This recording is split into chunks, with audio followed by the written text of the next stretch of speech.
Coach, after a tough game like that, what was your message to the team in the locker room? Well, you got to give Oregon credit, but also the realization we had our opportunities to put that game further out of hand or further out of reach in the first half. We got to we got to shoot for touchdowns instead of field goals. I love Blake Mazza, I do, but especially with 3 turnovers in the first half, we got to turn those into touchdowns. And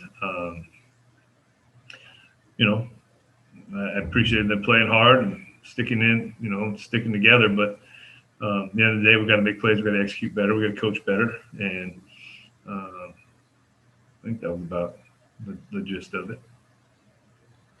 Thank you. You're welcome.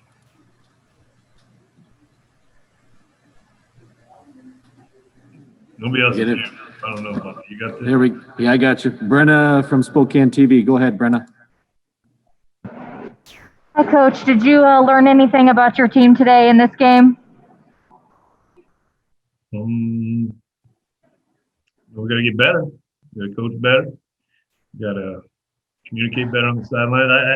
I think that's a talented team, but have to look at the film a little bit to learn maybe more of the specifics. But they're competitive, our guys. To the very last 4th down, they were believing.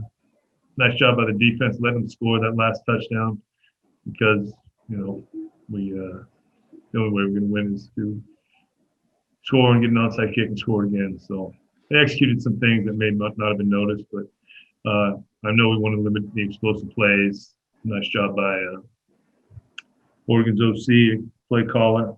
I think he found some things he liked and made a big play on that 3rd down. That big long pass was back out the backfield. I think that was a big play in the game for both sides.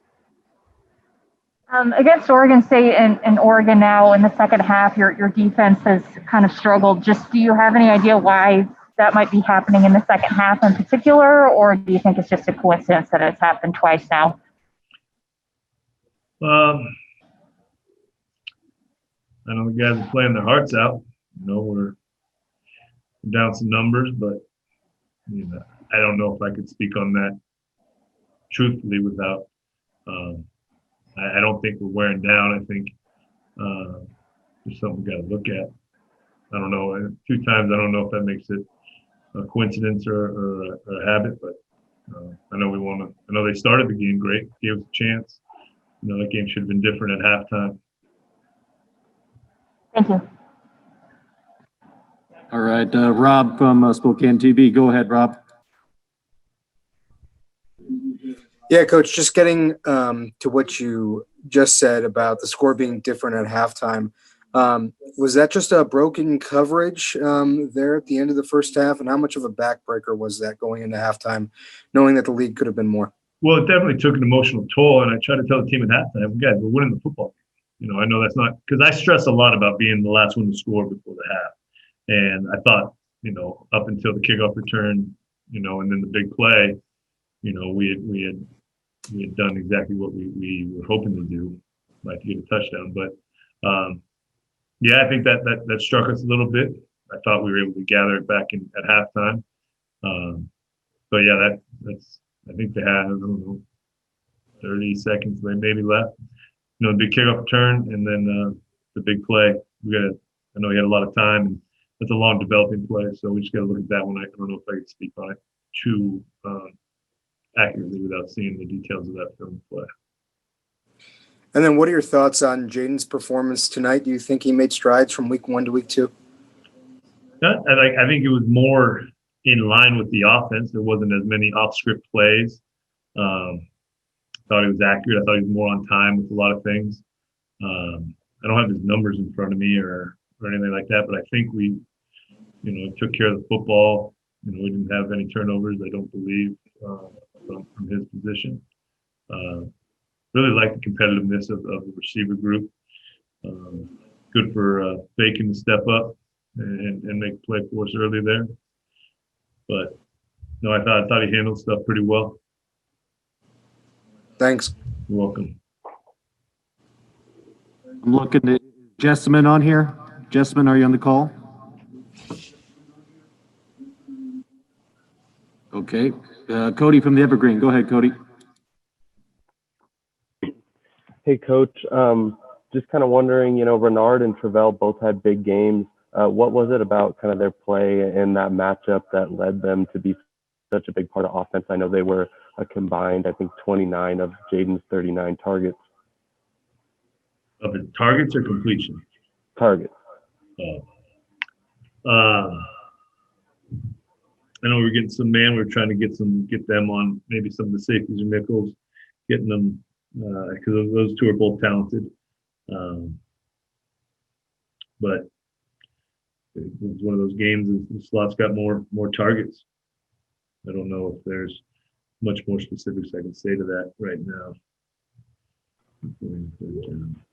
And on the defensive side, obviously Aiden Hector had a big game, making some big plays. What did you see from him and, kind of just being involved in the defense?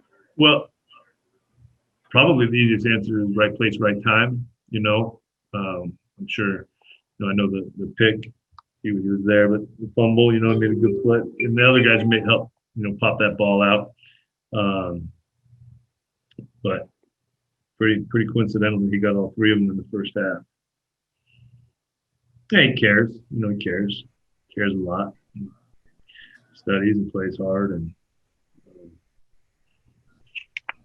funny shaped ball. Sometimes it bounces different ways.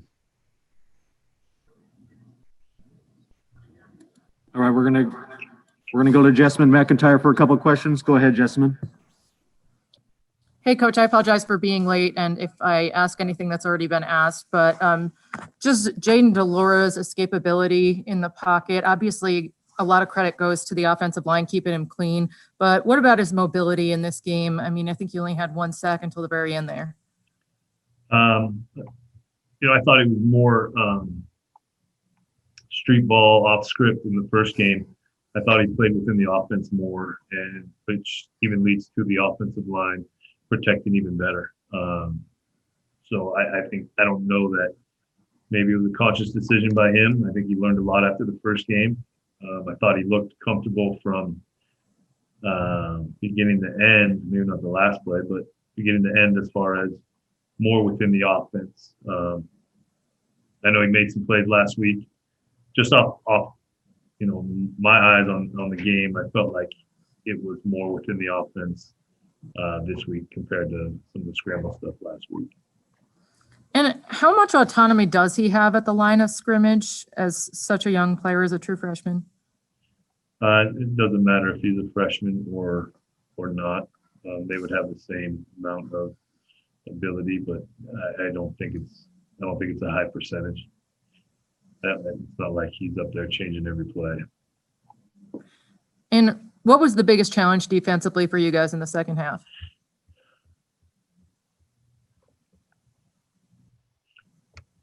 I don't know. Yeah, we try to think that one play where we had running back slip down. Never really got in a rhythm in that third quarter. I didn't feel, especially coming out of halftime.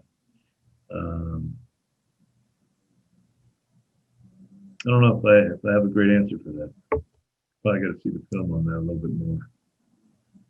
Okay, Coach, thank you very much. We had good communication from the guys coming off the field as far as getting the information. I don't remember just one thing slowing us down. I just didn't execute very well, especially at times when we, I don't know if we had a 3 and out or what coming out of halftime, but felt like the third quarter was just sluggish and kind of out of sync, especially the early part of it. Thank you, Coach. You're welcome. All right, we have time for one more. We're going to go John Blanchette from the Spokesman Review. Go ahead, John. Because the explosive plays that obviously hurt in the second half, were there things that they did, they switched up, or were there just issues with containment that you guys had? How did you see that? John, we asked that whole question again. You were breaking up. I couldn't really hear it. The explosive plays that stung you guys in the second half, were obviously Oregon's a kind of offense that can be dangerous that way. Were there breakdowns on your side? Were there adjustments that they made, containment you lost? I'm sure there's some mistakes made on our side. They are much more of a look, change the play team than I think we are. So I think they saw some things they liked, checked a couple plays. I think they did some nice things with the back out of the backfield. But as far as the details of why those explosive plays happened, a little hard for me to answer. But I wouldn't expect me to come back after watching the film and say that we didn't make mistakes. They're just better than us. I think that's what I would assume. There are some of those out there.